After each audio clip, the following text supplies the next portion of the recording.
Hey everyone, WoW ASG here with another quick how-to video for Total War Warhammer. Today I'll be showing you a very overpowered Empire build that I've been using online lately.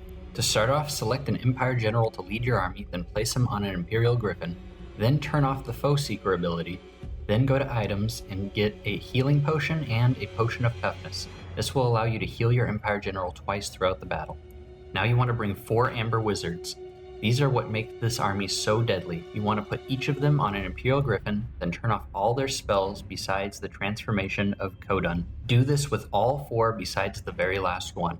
The transformation of Kodun basically summons a griffin-like creature called a Manticore. On the very last one, instead of turning off all spells, you also want to leave on the Flock of Doom spell. You really only need one to have its full effect. But by having these 4 Amber Wizards, you're able to summon the strongest monstrous army in the game. Before the patch, the Empire was really limited on the number of monstrous creatures it could bring. It could bring steam tanks and 1 Imperial Griffin. And I'm going to say, after the patch, with the introduction of Amber Wizards, you're able to bring more monstrous creatures than any other army in the game, at least when we're talking about point value wise. To finish off your army, you want to bring 2 Demigryph Knights with halberds and 4 Empire Spearmen. This army is also slightly bugged because you don't need to purchase the Griffin's Terror Roar. They get it automatically even if you don't select it in the loadout screen. Okay, now I'm going to show you how to use this army. You don't really need to worry too much about deployment. All you need to do is ensure that your ground units don't die throughout the battle, so you don't get the leadership debuff on your flying units. If your ground units are ever in threat of being destroyed, just kite the enemy with your Demigryph Knights. They're fast enough and agile enough and tough enough that you won't lose them. There's no reason to ever lose all your ground forces with this army. This first half of the battle is going to be sped up because it's a little boring, because all you're going to be doing is summoning your Manticores.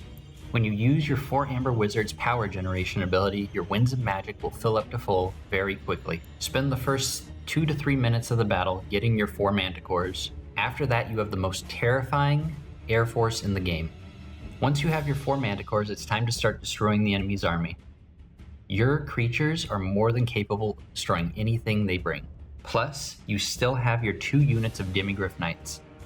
For your final engagement, all you really need to do is cast your Griffin's leadership debuff, and then cast Flock of Doom over their entire army. Your Griffin's Terror will cause them to rout pretty quickly. Plus, the amount of damage they're doing is pretty insane. Your Empire General's ability to heal and the amount of damage all your monstrous creatures do are more than enough to win you this battle. I normally don't like playing the Empire at all, but this army has changed my mind. It's incredibly fun to play as. What are some of your ideas for a name for this army? Empire Death Star? Griffin Air Force? I don't know. It's kinda hard to think of one. I'm not that creative. But overall, I haven't really run into a hard counter for this army. Even that Dwarf Rush Gyrocopter Air Force thing loses pretty handedly to this. Gyrocopters aren't able to take down a Griffin or a Manticore in melee, so you just need to kind of send one after each of them and you'll win.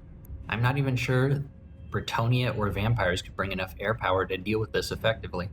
What do you guys think? This was WoW ASG. If you enjoyed this video, please leave a like or subscribe. Thank you so much. I hope you found this video informative. Goodbye.